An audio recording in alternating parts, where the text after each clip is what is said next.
This is going to be my fieldwork presentation for my time spent observing and teaching with Mr. Arteaga at Eastlake High School for my senior seminar in art education class. This is Mr. Arteaga's classroom, and this is his period 2 class working on their old master mural project. They had to work in groups to reproduce a mural of this period was doing the Impressionists and Post-Impressionists. Mr. Art's class. The students call him Mr. Art, which I think is really cute. Mr. Arteaga's beginning art class. I observed and taught in Mr. Arteaga's beginning art class, periods 2, 4, and 5. Mr. Arteaga has been teaching art for 40 years and teaching at Eastlake High School for the last 25 years. For 13 years when he first started, he ran the drama department as well as the art department. He had to give up teaching in the drama department due to some health issues, but he still continues to teach all the art classes on campus. The beginning art classes have students from 9th through 12th grade, and all are at different skill levels in art.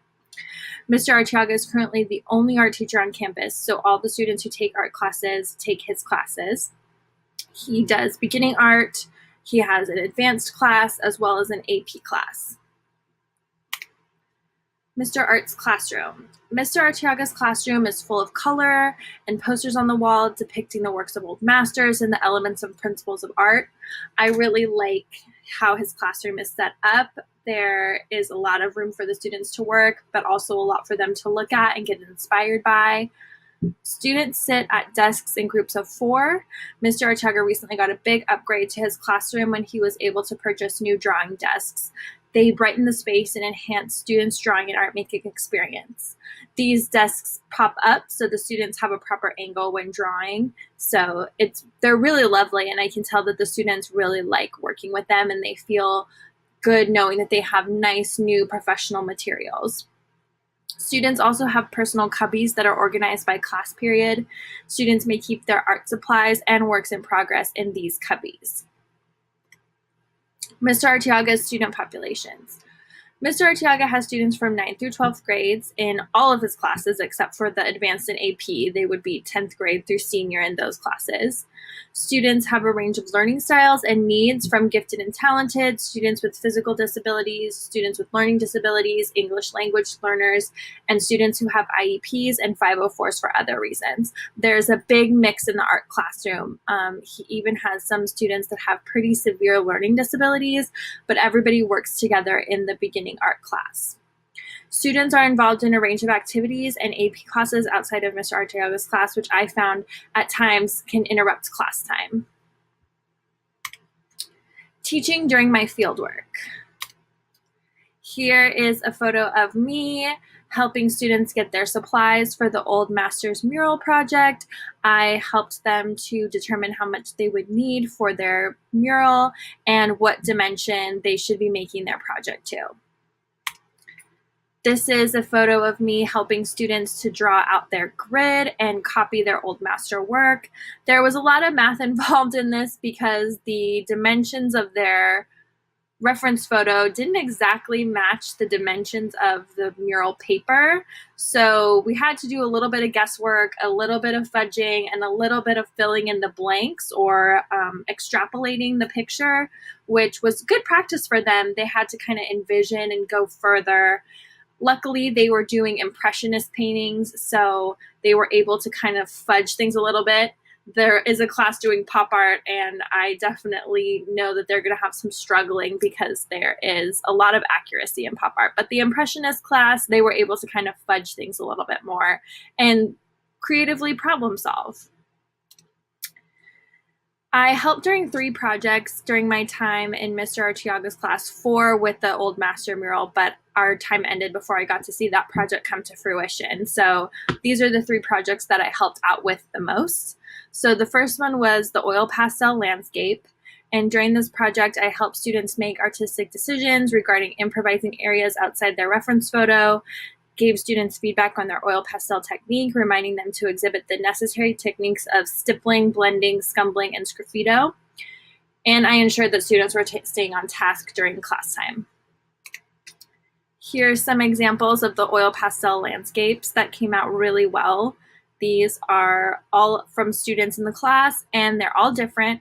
And then they all had to write a haiku to go with their picture, which kind of helped bridge cross-curricular learning and bring in some English and literature aspects to the assignment. The next project I helped out with was the monochromatic best friend portraits. During this project, I helped students proportionally draw their best friend's likeness using the grid method, double-checked that students had a clear range of values present in their work and were using hues, tints, tones, and shades correctly. And I assisted students with color mixing, choices related to value, and value shape. And again, I ensured students were staying on task. Here are the examples of the monochromatic best friend portraits. Some of these were really quite lovely, and they reminded me of a project that we had to do for color and design.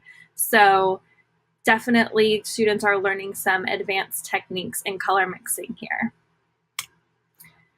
The final project that I helped out on was the mythical creature Alebrijes, which was a project introduced by Mr. Artiaga's student teacher, Ms. Foytik. So during this project, I assisted students with brainstorming their symbolic mythical creatures, gave students feedback on how to best structure the Alebrijes, helped students with color mixing, creative pattern choice, and craftsmanship, such as accurately and safely cutting with the X-Acto. And again, I ensured students were on task. I really loved this project, and I think that they all came out so cool. It was so cute and interesting to see them all lined up and how different everyone's were and how colorful they are. And I could tell that the students really had a lot of fun making this assignment. What I learned during my fieldwork time. Keep a keen eye on students. Students will veer off track or start doing their own thing, so it's important to constantly circle the room and make sure they are using materials properly and accomplishing the assignment. I noticed that as I would walk through the room, sometimes students were like way off track of what they were supposed to be doing, or especially with the Alebrijes assignment using the X-Acto knife, some of them were really working hard to cut through the paper because it was pretty thick. So I definitely had to show them, let the blade do the work for you. You don't have to push so hard, things like that. Be adaptable. Keep deadlines flexible as time allows, and understand that new concepts may take longer for some students. Again, this was something more with the Alebrijes assignment that I saw. Just assimilating that third dimension in was something new for a lot of the students. So being flexible and allowing them to take more time where they needed was important. When students finish quickly, have something ready for them to work on, such as sketchbook assignments or opportunities for them to go further with their study. Mr. Artiaga was great in having sketchbook assignments always ready for students that finished early. Be prepared to answer lots of questions, and perhaps ones you didn't anticipate. Students may have difficulty envisioning the finished product at first. Help them to see step by step. Remind students of the core concepts of the assignment throughout their studio time. Mr. Artiaga reminded students of hue, tint, tone, shade, vocab throughout the monochromatic best friend portrait assignment, for example. So I really liked this, that throughout each of the assignments that I was witnessing in the class, that the teachers kept bringing it back to the concepts that they were learning and reminding students that what they were doing actually had a real concept to it in the art world. Ms. Foytik, Mr. Artiaga's student teacher, introduced a gallery walk and critique at the end of the Alebrijes assignment. This is a great opportunity to reiterate core concepts, allow peer feedback, and to take a moment of pride in their work. I love peer critique and feedback, so I was happy to see how it works in actuality. Mr. Artiaga's students don't have the most practice with it, so it's definitely something I want to keep up in my future classroom.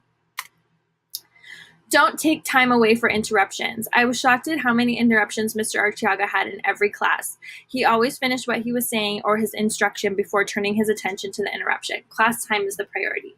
There are so many interruptions in a high school class. There's students constantly being called out, announcements, visitors. There was probably 3 or 4 interruptions every class period that I observed. So I definitely noticed that Mr. Artiaga didn't just interrupt what he was doing and stop and pay attention to whoever came in the room. He always finished his students' lecture or what he was doing first and then dealt with that, which I think is hard to do at first when you're a new teacher, but something that you really must do.